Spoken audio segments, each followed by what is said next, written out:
Crash issue 33 brings us to October 1986. An unusual cover this month just was the first Crash cover not created by Oliver Frey, instead being painted by Ian Craig. We're not sure who the cover is supposed to represent. This cover announces that Crash had reached the milestone where they were selling 100,000 copies monthly. I'm a bit of a way off that on this channel. The cover mentions Scooby-Doo and Knight Rider, one of which received a Crash smash this month. Let's find out which. This month we have 3 games in joint 8th place with 83%. The first is Strike Force Cobra from Piranha. In this game you select 4 commandos for your mission. Your task is to infiltrate a fortress and locate prisoners to get the code to enter the central computer room. Crash found that controlling your commandos is tricky to start with, but soon becomes easy. They felt the graphics, although detailed, were not very clear, and the sound was disappointing. They found the game extremely complex to start with, but one that had lots of nice touches that brought the atmosphere to life. On the whole, a good strategy shoot, blast, bash 'em up. Once you get the hang of the keys, this game starts to become enjoyable. For an isometric game, the approach to colour is good, with the graphics designed in a way that each room has multiple colours without the attributes clashing. My big criticism is the game slows down horrendously when there's more happening in a room than just your character. Nevertheless, this seems to be a fun exploration type game that is certainly worth a play. The next 8th place game with 83% is Strike Force Harrier from Mirrorsoft. This is a flight simulator set in a Harrier jump jet. Your mission is to destroy the enemy headquarters and set up your own ground sites at the same time. Crash described this as a flight simulator that's comparatively easy to play, and not as boring as many recent flight simulators for the Spectrum. Although they found the graphics jerky and the sound sparse, they were impressed by the manual that contains simple, easy to read instructions. On the whole, they summarised this as a flight simulator with plenty to do. As you might have gleaned from many of my previous reviews, I'm not a huge fan of flight simulation type games on the Spectrum. This is one of the better ones, but still nothing hugely special. At least there's a fair few trees scattered around on the ground and mountains to avoid. For some reason the graphics on this seem a bit blocky for the Spectrum, and fighter plane shoot-em-ups never quite achieved the smoothness of the space shooters.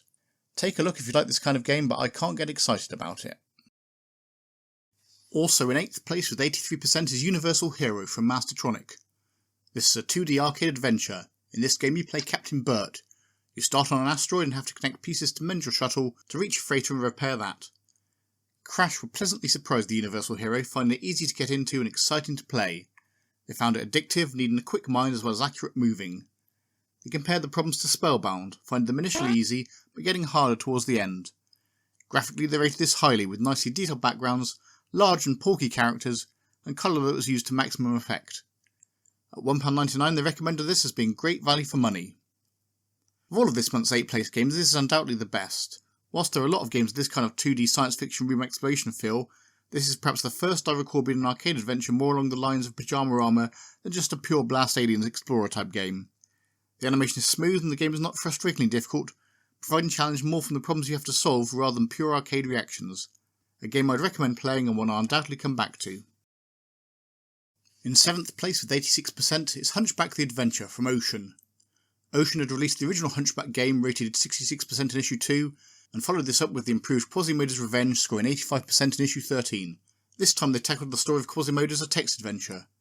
As usual, you play Quasimodo and have to find and rescue Esmeralda. Crash described this as a step above the usual adventure games in terms of presentation, although quite run-of-the-mill with the objects and problems encountered. Crash felt that the trendy presentation and redesigned character set compensated for any flat-footedness in the plot. They found the game polished and the instructions superb, although they found the silent key entry to be error-prone and criticised the lack of an examine command. They liked the game's humour, though felt it wouldn't necessarily enthrall adventure freaks. Basing an adventure on the Hunchback story is not a bad idea, but the execution here is a bit of a mishmash. Whilst the way of layering objects and pictures of characters on top of the location is a different approach, it just tends to make the screen too busy and confusing. This, combined with the overly stylistic font, means this is a game that is just not good to look at. In terms of descriptions, the game appears confused, sometimes referring to the player in the second person, and at other times referring to Quasimodo in the third person. Combine this with the lack of an examine command and the game just doesn't work well. Maybe worth a go if you like the Hunchback story, but I wasn't enthralled. There are 2 games in 5th place with 88%. We'll start with Paperboy from Elite. This is based on the popular arcade machine of the same name. You play a paperboy cycling down a suburban street delivering papers. Crash found this to be an excellent conversion with carefully detailed graphics and fast and furious action. They found the colour boring and one reviewer felt that this wasn't as addictive or playable as it could have been. A second reviewer described it as well wicked, offering a great deal in terms of entertainment, although not as good as the Bomb Jack or Ghosts and Goblins conversions. A third reviewer found the game fiendishly addictive, but with controls that were quite difficult to get used to at first. In some ways, this game reminds me of Trash Man from issue 4, maybe it's just the general theme of travelling along a suburban street providing a service. This game certainly isn't as colourful as that was, and the lack of colour is a shame. Gameplay wise, it's pretty decent fun, things get in your way and you have to avoid them whilst not rushing and missing your deliveries. I'm not sure how much lasting appeal this game will have, but it's a good bit of fun to start with. One that falls just slightly short of the Crash Smash stand in my opinion, so I'm with Crash on the score for this one, but it's definitely worth a go. Also in 5th place with 88% is Trapdoor from Piranha. This game was written by Don Priestley and followed the style of his earlier Popeye game from issue 20. It's based on the children's TV programme of the same name, with you taking the role of Burke. Your role is to keep your master, the thing upstairs, happy by feeding it with various things, many ingredients being creatures that come out of the trapdoor in the floor. Crash described Trapdoor as one of those games that grabs you immediately with its bright, colourful characters. They found it may get monotonous, but yet was a playable and addictive game. One reviewer felt it may have been targeted more at young people, and that the game didn't involve any in-depth thinking. They found an original idea presented in an entertaining way with well-defined graphics, detailed backgrounds, and a fantastic title tune. Why this game didn't get a Crash Smash I don't know, it certainly deserved one. Don Priestley had produced a number of good Spectrum games by this point, starting off with Maze X in issue 1. Trapdoor bore more resemblance to Popeye, copying the style of that game but creating something totally different. There are so many things to interact with, and the game paces the challenge well, with the demands made by the thing upstairs getting harder to fulfill as things progress. Although based on a children's TV programme, this is a game that would appeal to all ages, one that I loved playing back in the day and one that should truly be considered a classic. In 4th place with 89% is Mind Stone from The Edge. In this role-playing adventure you play Prince Kyle, leading your band of noble warriors in search of your brother Nemesis and the Mind Stone he has stolen. On the whole, Crash felt this a slow-paced game, but one that impresses graphically. They found it engaging to play, but felt the animation, although amusing, wouldn't win any awards. They criticised the way your team cannot be split up to go separate ways, and described the posts that came with the game to be a waste of paper. Nevertheless, on the whole, they found the game truly impressive. This is a nice mix of role-playing game with a more traditional adventure feel. It's good that the game has 2 control options. There's an icon and menu-driven approach, which is handy to get used to the options available, but also the option of driving the game entirely from the keyboard. This is good for speed once you've remembered all of the keys. The graphics may be fairly small and your party often blends into the background of the location, but they're colourful and create a good atmosphere. It's all fairly standard fantasy genre stuff, but The Edge have pulled it off well. Compared to last month's Mandragore, this is certainly superior, and a game I look forward to getting into further. Finally, we come to this month's Crash Smashes. There are 3 this month, all coming in 1st place with a score of 91%. The first is Scooby-Doo, released by Elite but written by Greg Follis and Roy Carter of Gargoyle Games. This is based on the popular cartoon series. You take on the role of Scooby-Doo, exploring a mysterious castle to find and rescue your friends Fred, Velma, Daphne and Shaggy. On the way are a multitude of ghosts and other beasties trying to stop you. This game had been hyped up for a long time, and the actual game released was significantly different to that previewed. Nevertheless, Crash found it to be an excellently animated game that was playable and compelling. Although having no title tune, they liked the sound effects throughout. One reviewer was more critical, saying that the game was impressive for a couple of goes, but it didn't contain anything to keep the brain cells electrified. They found the gameplay exciting for a while, but not requiring real skill. On the whole, worth having a look before buying.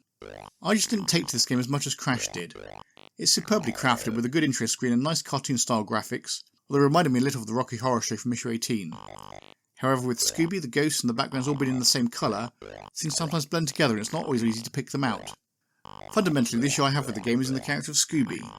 In the original cartoon, he is primarily scared of everything and constantly running away. You can do that to an extent in this game, but to really get anywhere you have to go around punching ghosts. This makes sense neither in character terms nor even in physics. The fact they come from every which way at once also does not make this easy. Have a go if you like fast-paced arcade action, but this isn't a game I'll come back to. The next Crash Smash in 1st place with 91% is Trivial Pursuit from Domark. This is a conversion of the popular quiz-based board game. It's a multiplayer game with players taking it in turns to move around the board, answering trivia questions and collecting wedges. Crash found this excellent, and a game that everyone with a combination of brain and spectrum should get. They thought it'd be a game that you'd either love or hate, but one that would keep hundreds of families attached to their computers. One reviewer felt that it wouldn't be worth the £15 asking price unless you knew you had a large group of people to play it with. Generally, the reviewers liked the graphics and the little touches of your Question Master TP, though I felt that some of the tunes were difficult to recognise. They praised the ability to load new question sets from tape. As a Spectrum conversion of the board game, I don't think Domark could have done much better than this. Whilst it's a game that needs multiple players, it captures the spirit of the original very well, adding features such as pictorial and sound-based questions, making use of the Spectrum's graphic and sound features. The board is colourful, and the addition of the study in the Question Master adds a bit of interest to what could have been a very dull interpretation. Certainly much better than all the Blockbusters variants that came out earlier in the Spectrum's life, this is a definitive version of the quiz. Not worth playing on your own, and you will soon start seeing questions repeated, which limits its long-term appeal. Nevertheless, a very good version. The final first place game this month, again a crash smash with 91%, is Revolution, released by US Gold, and written by Costa Panayi from Vortex. This is a 3D puzzle-based game with you having to bounce a ball around a level to touch 2 grey boxes within a time limit.